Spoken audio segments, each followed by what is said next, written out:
नमस्कार, मी विलास आव्हाड. आपण पाहताय A9 एक्सप्रेस. मित्रांनो, लोकसभेचं निवडणूक अतिशय तोंडावर आहेत.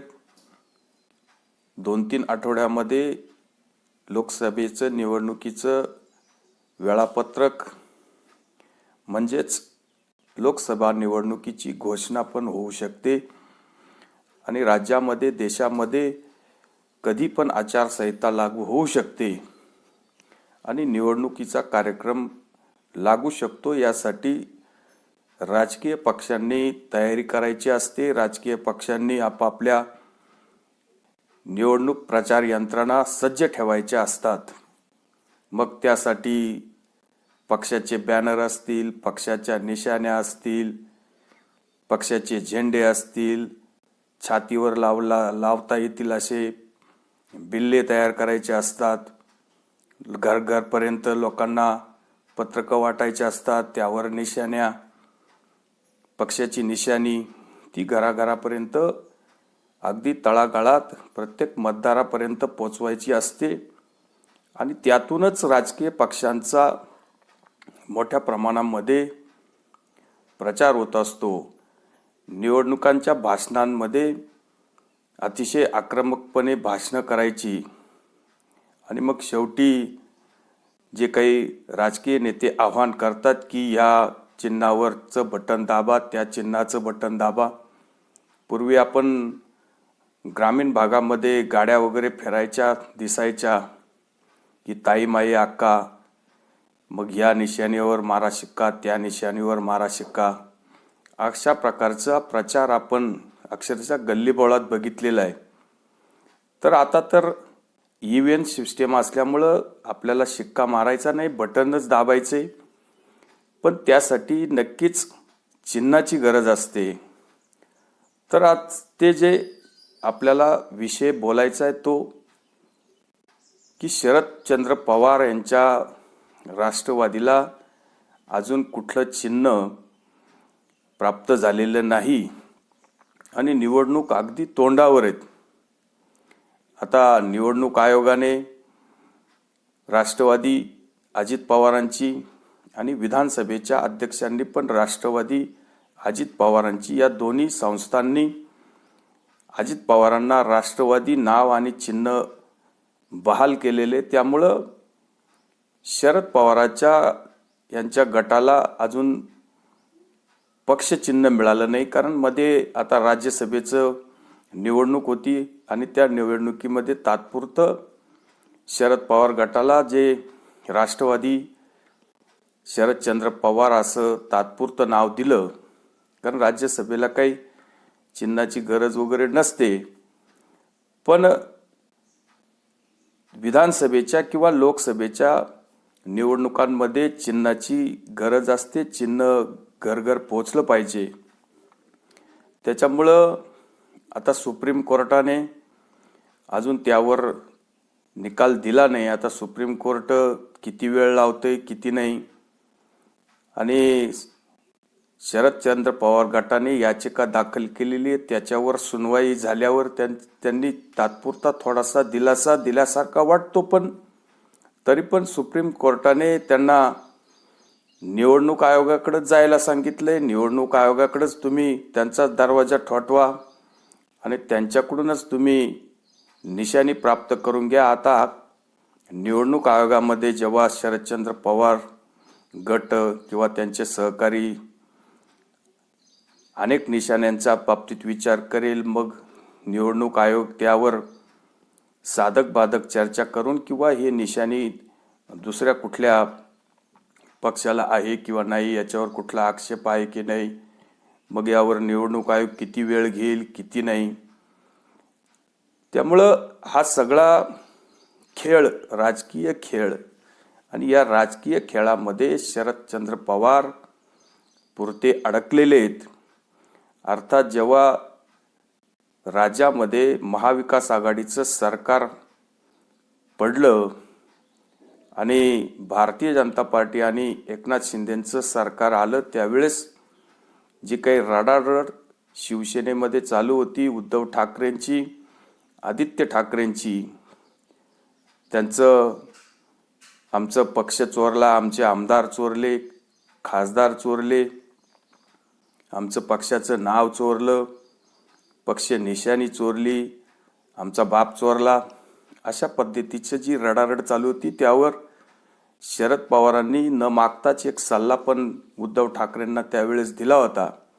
अर्थात त्यावेळेस राष्ट्रवादी फुटलेली नव्हती, त्यामुळं शरदचंद्र पवारांनी उद्धव ठाकरेंना एक सल्ला दिला होता की कशाला रडत बसायचं आणि कशाला चिंता करायची, काय त्या असं निशाणीमध्ये कुठले तरी एक नाव घ्यायचं आणि कुठला तरी एक निशाणी घ्यायची आणि लोकांमध्ये जायचं. असं निशाणीमध्ये आणि नावामध्ये काही ठेवलेलं नाही, असा सल्ला अगदी उद्धव ठाकरेंना त्यांनी रोखठोक देऊन टाकला होता. पण त्यांना कुठं माहीत होतं की अशी वेळ आपल्यावर पण येणार आहे. उद्या आपलं राष्ट्रवादीचं पण जर असं काही झालं तर आपल्याला राष्ट्रवादी, आपण जी स्वतः या राष्ट्रवादीचे संस्थापक आहे, सोनिया गांधीशी पंगा घेऊन जी काय आपण राष्ट्रवादी बनवली आणि मग राष्ट्रवादीचं नाव घड्याळ, तेव्हासुद्धा जेव्हा सोनिया गांधींबरोबर जे विदेशी मुळावर घाव घालून यांनी जी राष्ट्रवादी काढली आणि युतीचं सरकार 4.5 वर्ष झाले असतानाच जे अगोदरच युतीने किंवा शिवसेना भारतीय जनता पार्टीने महाराष्ट्रामध्ये 6 महिने अगोदर निवडणुका घेतल्या, त्यांना शिवसेना आणि भारतीय जनता पार्टीच्या नेत्यांना तेव्हा असं वाटलं होतं की काँग्रेसमध्ये मोठ्या प्रमाणात फूट झाली, त्याच्यामुळं आपल्याला महाराष्ट्रामध्ये फायदा होईल. पण तसं काही होताना दिसलं नाही.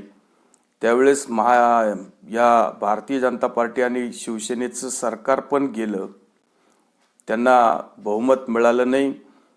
पण जे शरदचंद्र पवारांनी राष्ट्रवादी काढली होती त्यांना पण तितकासा फायदा झाला नाही, कारण त्यांचं जे घड्याळ आहे ते लोकांपर्यंत पोहोचवण्यासाठी उशीर झाला.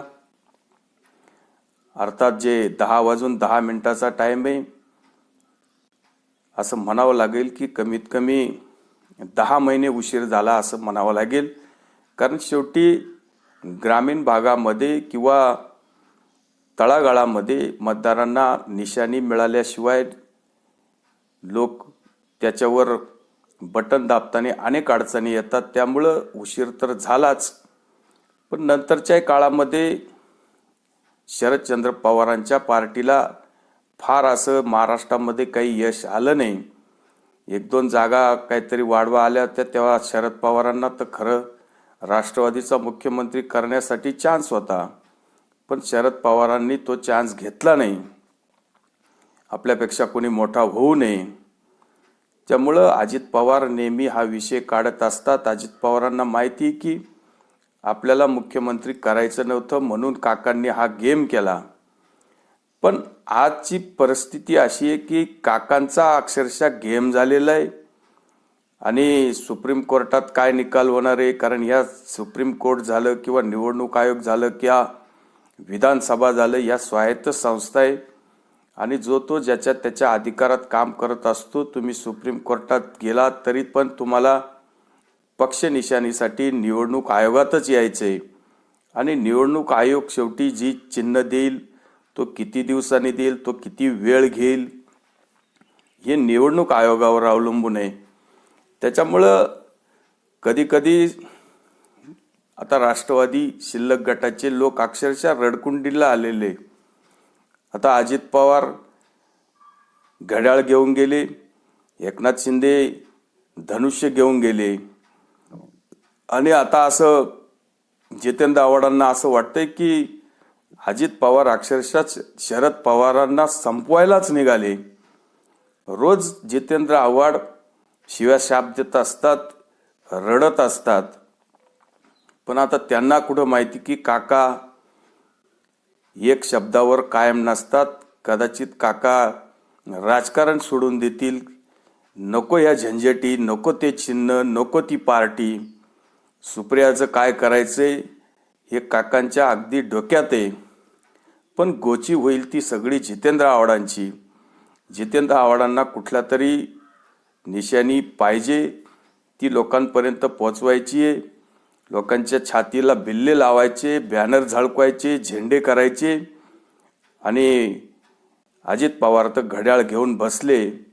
मग आता आपल्याला जो काही मतदारसंघामध्ये आपलं चिन्ह पोचवायचे ते कसं पोचवायचं, काय करायचं हा मोठा प्रश्न आहे.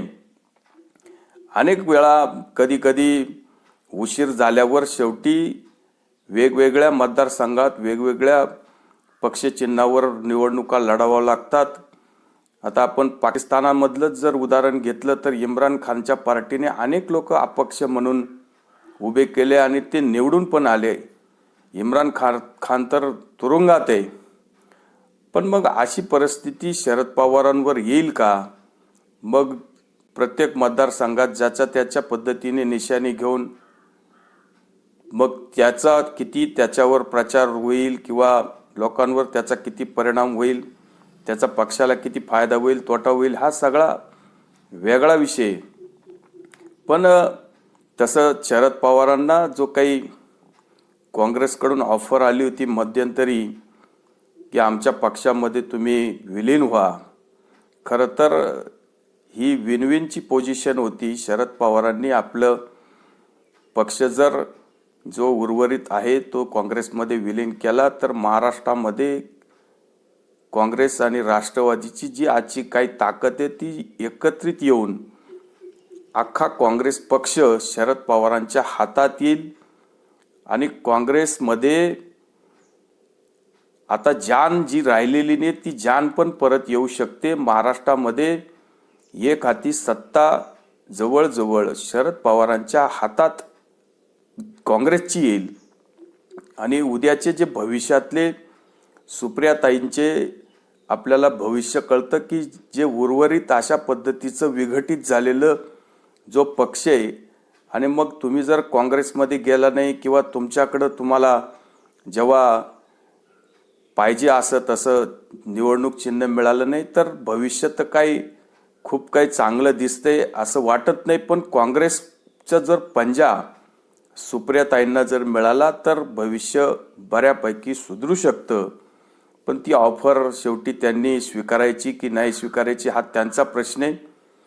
आता त्यांना निवडणूक आयोगामध्ये जायचे, सुप्रीम कोर्टात परत जायचे, या सगळ्या झंझटीमधून जर बाजूला व्हायचं असेल तर त्यांना अतिशय चांगला पर्याय आपला पूर्ण जो काही शिल्लक गट आहे तो काँग्रेसमध्ये सामील करायचा, पंजा घ्यायचा आणि महाराष्ट्राची काँग्रेस हातात घेऊन टाकायची. असंही त्या काँग्रेसमध्ये बाकीच्या नेत्यांना काडीची किंमत नाही. त्यामुळं चांगले दिवस जर शरद पवारांना सुप्रियाताईंना जर अपेक्षित असतील तर ते 100% काँग्रेसमध्ये आपला पक्ष विलीन करतील आणि ती पोझिशन सुद्धा चांगली होऊ शकते. शरद पवार जेव्हा काँग्रेसमध्ये विलीन करतील आपला पक्ष तेव्हा राष्ट्रवादीला म्हणजे अजित पवारांना, एकनाथ शिंदेंना आणि भारतीय जनता पार्टीला सुद्धा चांगली टक्कर शरद पवार देऊ शकतात. पण ही गोष्ट शेवटी शरद पवारांना करायची आहे. नाहीतर मग आता तुम्हाला नाही भेटलं, तुम्ही पक्ष विलीन नाही केला, शेवटी काहीतरी वेगळा कुठला तरी जरी तुम्ही प्रेशर निवडणूक आयोगावर टाकलं तर तुम्हाला कुठलं तरी एक चिन्ह घ्यायचं आहे. मग तुमच्याकडं तुम्हाला भोपळा मिळतोय का शिट्टी मिळते की गाजर मिळते की ट्रॅक्टर मिळतोय का जीप मिळती की खंजीर मिळतोय की अजून वांगी मिळते की बटाटे मिळतात, हे शेवटी निवडणूक आयोगावर आहे. त्यामुळं ते पोचवायची जबाबदारी तुमच्यावरच आहे. आणि मग आता प्रत्येक मतदाराला पण असं वाटतं की यांचं चिन्ह त्यांचं चिन्ह, काही लोकांचं चिन्ह डोक्यात एकदम घुसलेलं असतं, काही लोकांना हाताचा पंजा, बाकी काहीच नको, काही लोकांना कमळ, त्यांच्या डोक्यात तेवढंच असतं, धनुष्य, घड्याळ, या प्रकारचे लोक विचारांनी अतिशय क्लिअर झालेले असतात. तेव्हा आता शरद पवार कधी आपलं चिन्ह लोकांपर्यंत सोडणार हे पण अतिशय महत्त्वाचं आहे की या सगळ्या झंझेटीतून बाजूला होऊन काँग्रेसकडं विलीन करणार हाच एक मूळ मुद्दा आहे. आपल्याला अपडेट येत राहील. तुर्तच थांबतो. व्हिडिओ आवडला असेल तर लाईक करा, शेअर करा. धन्यवाद.